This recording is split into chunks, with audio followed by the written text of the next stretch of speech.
പ്രിയ സ്നേഹിതരെ, ക്രിസ്തുവിൻ്റെ ഉയർപ്പിനെ അവിശ്വസിക്കുന്നവർ നിരവധി പേരുണ്ട്. മരണത്തിനപ്പുറമുള്ളൊരു ജീവിതത്തെ അവഗണിക്കുന്നവരും ഏറി വരികയാണ്.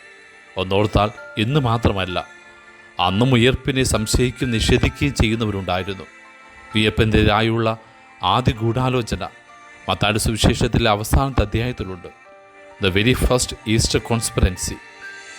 കല്ലറയ്ക്ക് കാവലിരുന്നവർക്ക് പണം കൊടുത്തിട്ട് പ്രധാന പുരോഹിതന്മാരും പ്രമാണികളും ആവശ്യപ്പെടുന്നുണ്ട്.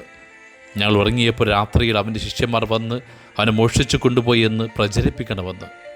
ക്രിസ്തു ഉയർക്കാതിരിക്കുവാൻ കല്ലറയ്ക്ക് മുമ്പിൽ കാവലേൽപ്പിച്ചവർ, അവൻ ഉയർത്തില്ലെന്ന് തെളിയിക്കുവാൻ കാരണങ്ങൾ കണ്ടെത്തിയവർ, അത് അവരുടെ ആവശ്യം കൂടിയ കാരണം ക്രിസ്തുവിനെ കൊലമരത്തിലേക്ക് പറഞ്ഞുവിട്ട് അവരുടെ ചെയ്തികൾക്ക് അവർക്ക് തന്നെ ന്യായീകരണം കണ്ടെത്തണമായിരുന്നു.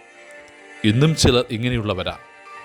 ഏത് കഠിനവടിയിലൂടെയും ക്രിസ്തു സാന്നിധ്യത്തെ ലോകത്തിന് മുമ്പിൽ ഉന്മൂലനം ചെയ്യുവാൻ ആഗ്രഹിക്കുന്നവർ, അവനിലെ ദൈവികതയെ നിഷേധിക്കുന്നവർ, ഉദാനമെന്ന സത്യത്തെ സങ്കല്പമായി അവഗണിക്കുന്നവർ, അവൻ്റെ നാമം അപകീർത്തിപ്പെടുത്തുന്നതിൽ ആത്മസുഖം കണ്ടെത്തുന്നവർ, അവൻ അനുയായികൾക്കെതിരെ വാളെടുക്കുന്നവർ, ആത്മീയതയെ അവജ്ഞയോടെ കാണുന്നവർ, ക്രിസ്തുനാമത്തിൽ ജീവിക്കുന്നവരെ ആരോപണങ്ങൾ കൊണ്ട് കടന്നാക്രമിക്കുന്നവരുടെ ചേതവികാരം എന്താ? അവൻ്റെ സാന്നിധ്യം അവർക്ക് അസ്വസ്ഥകരമാണ് എന്നത് തന്നെ.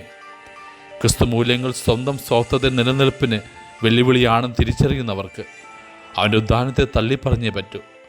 അവർക്കിടയിൽ ഉദിതനായ ക്രിസ്തുവിൽ അടിയുറച്ച് വിശ്വസിച്ച് നമുക്ക് ജീവിച്ചു മരിക്കാം. എന്നാൽ ഒരു മരണവും നമ്മെ ഭയപ്പെടുത്തുകയില്ല. കാരണം മരണത്തെ തോൽപ്പിച്ചവൻ കല്ലറ തുറന്ന് നമുക്ക് പുനർജീവിതം തരുമെന്നുറപ്പാ നമ്മുടെ ധൈര്യം. ആമേൻ.